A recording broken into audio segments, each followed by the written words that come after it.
And see, it's not important how long you live. What's important is how you live. Well, the lure of working from home and making money at it is big. That's why our Work at Home series has been so popular. We've been featuring local work-at-home jobs that really do work.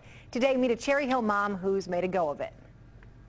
I worked in television for years. I started out at NBC 10. And from production assistant at NBC 10, Patty Feeney went on to full-time work as a producer at Banyan Productions.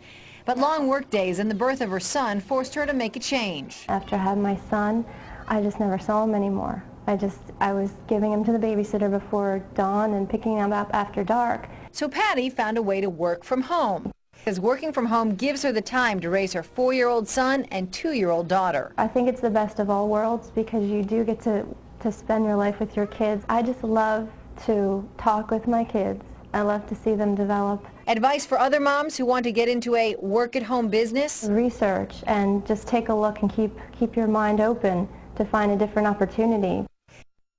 It's an automated way to make money on the internet. So, how does it work? And why would you share it with somebody? This is exactly how this works. All right. So you've got these big Fortune 500 companies, household names, companies with household names, right, they have a lot of money allocated to advertising. And you see this every day. You turn on your TV, you see advertising. You turn on the radio, you hear advertising. Print magazines, all this stuff. Well, these companies have big advertising budgets and they allocate it in different places. One of the places that they allocate it is to the internet. They have a large portion of their budget set aside to advertise online. And so what I did was I went to them and I said, look, would you pay me to advertise for you? Would you pay me if I send you a customer? And they said, yeah, it made sense. Think about it. They pay me only if I send them a customer. It's results-oriented. Right. It's performance-based. It made a lot of sense to them. Instead of paying to be seen, they're paying for customers, right? So they allocate a large portion of their budget to advertising this way. And what I do is I go promote these companies. I don't have to work against them. I don't have to build a business and try to compete with these monster companies. I work with them. They've already got it going. Right. I'm helping them. I send them customers, and in turn, they send me a check. They pay me for sending them customers. So they're elated. You know, when they get a new customer, they're excited. They don't mind paying me.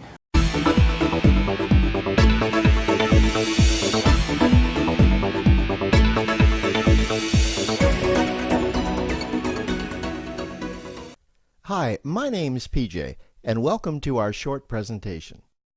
Have you ever wondered how the rich keep getting richer while broke people stay broke and the middle class seems to be shrinking?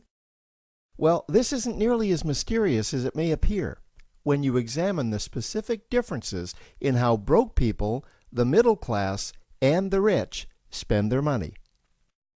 Now, this is such a simple concept, yet so profound, it nearly knocked me out of my chair when I finally understood it.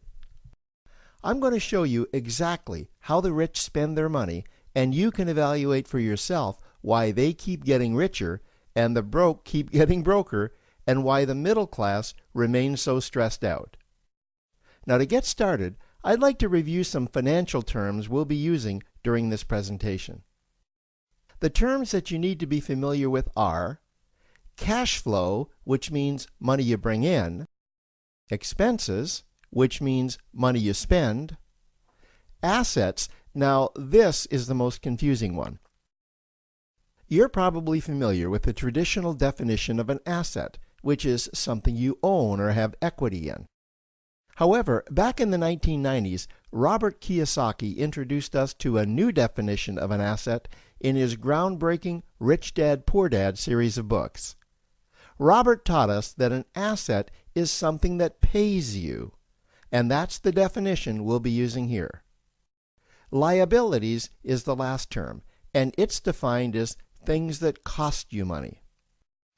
As an example, a house is typically viewed as an asset, but can it actually be a liability? Yes, with our revised definition, anything that costs you money is a liability, not an asset. If you have a mortgage, your house is an asset to your banker because it pays him or her every month.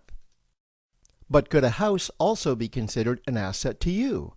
Yes, in the right circumstances it could, when it pays you money.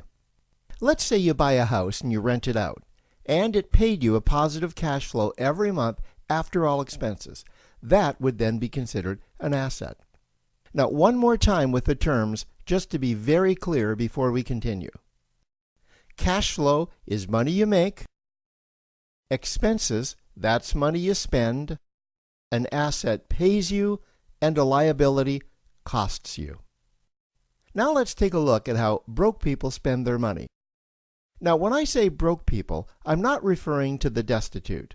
I'm speaking about that large portion of our society that lives from paycheck to paycheck and who never seem to have any money. In fact, most times there's more month left at the end of their money, and I'm sure many of you can relate to that group. On payday, broke people buy what I'm going to call stuff. Well, what's stuff? Well, that's inexpensive things that people buy that they don't really need to survive. You go into someone's house and you can't find any counter or tabletop space in the whole house because of all the stuff on it. Their house and their cars are full and cluttered with stuff. Well, where do they get all this stuff? They buy it at the flea market, at the garage sale, at the dollar store, at the craft show. So cash flow comes in and then it goes straight out the expense column to buy stuff. You see, broke people never really educate themselves on assets and liabilities. They justify buying all of this stuff by claiming that it costs so little. But over the years, it's all they ever have. The problem is their cash flow never produced or created more cash flow. Now, please understand, I'm not undermining or taking any shots at this or any group. I just see a lot of financial difficulty out there, and it really doesn't need to be that way. Creating wealth isn't a mystery, it's a formula. The only reason someone doesn't create wealth is because they either don't know the formula or they don't apply the formula. Now let's take a look at the middle class. The middle class is the group that society mistakenly thinks are rich. They're not. Yes, they typically earn a six-figure income, and many of them appear rich, but it's what they buy with their money that keeps them prisoners of the middle class. What they typically buy are liabilities. Remember the definition of a liability? Things that cost you. By buying liabilities, the money gets pushed up and out their expense column. Liabilities are items like cars, boats, houses, airplanes, credit card debt. Now let's see just how this happens. The middle class gets a nice paycheck, let's say $10,000 for the month. They then split that down the middle and they pay their monthly expenses with half, and with the other half, they make a down payment on a new car. The car costs $5,000 down, and after they add on the insurance and the maintenance, that liability now costs $1,100 new dollars every single month. A few months go by, and they want a boat, then a vacation home, a Rolex watch on their credit card, a vacation on their credit card. And before you know it, their liabilities have raised their expense levels to near or above their income levels. They actually spend equal to or more than they make. Meaning that they have to go to work and make a certain amount of money every single month just to cover their liabilities. The other important issue with both broke people and the middle class is that normally all of their cash flow is dependent on their own effort, meaning that they've educated themselves to exchange their knowledge and expertise for someone's money. Also, the money they earn is usually the highest taxed form of income. Here's an example. An attorney is knowledgeable about law, so people pay him or her in exchange for that knowledge on an hourly basis. The problem here is that if the attorney isn't sharing that knowledge with a client, then the attorney isn't making any money. This causes lots of stress and anxiety in their lives, and if you ever ask them to take an afternoon off to play golf with you, well, they very rarely can because of how much money it'll cost them to take that time off. On the surface, life's pretty good. The reality is that it's a roller coaster ride. That's the middle class. Now, I know this group very well because for a great deal of my adult life, that was me. Now let's take a look at how the rich people spend their money. Rich people acquire assets. Again, an asset is something that pays you. If you want to become rich, buy assets that earn you more money. The money cycle looks like this.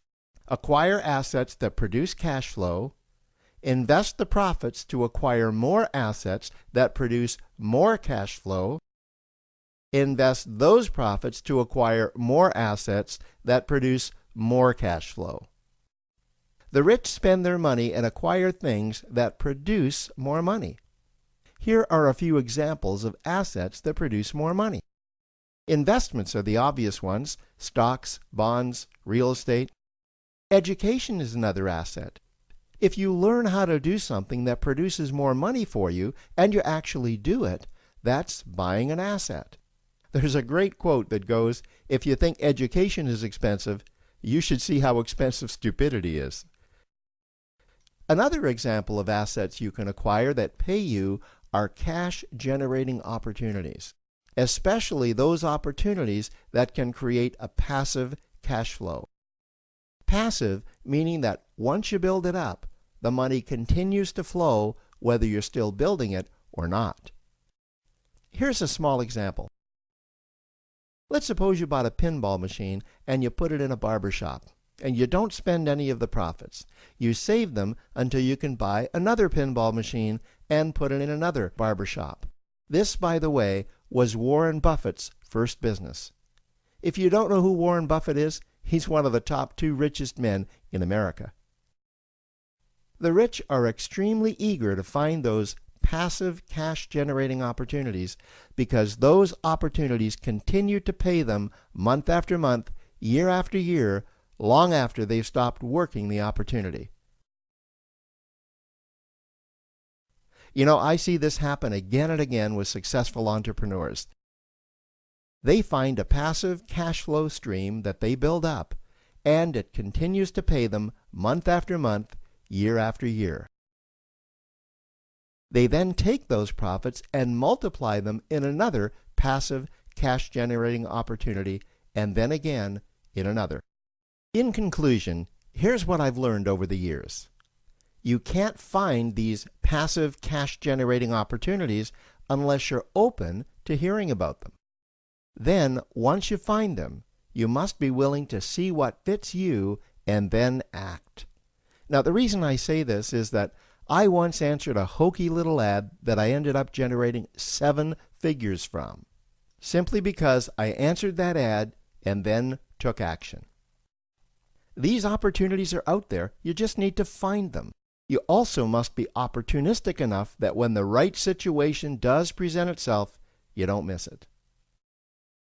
So remember, broke people buy stuff, the middle class buy liabilities, and the rich acquire assets, preferably cash-generating opportunities that can create passive cash flow.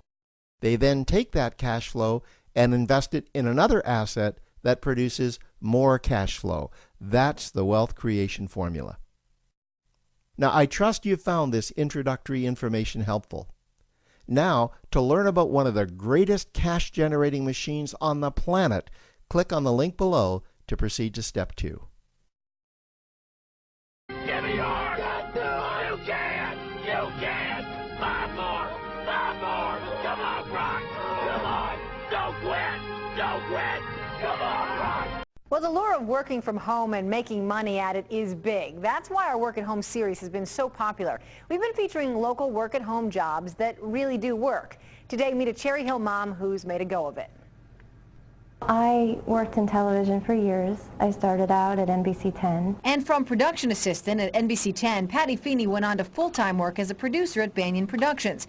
But long work days and the birth of her son forced her to make a change. After I had my son, I just never saw him anymore. I was giving him to the babysitter before dawn and picking him up after dark. So Patty found a way to work from home, because working from home gives her the time to raise her 4-year-old son and 2-year-old daughter. I think it's the best of all worlds because you do get to spend your life with your kids. I just love to talk with my kids. I love to see them develop. Advice for other moms who want to get into a work-at-home business? Research and just take a look and keep your mind open to find a different opportunity.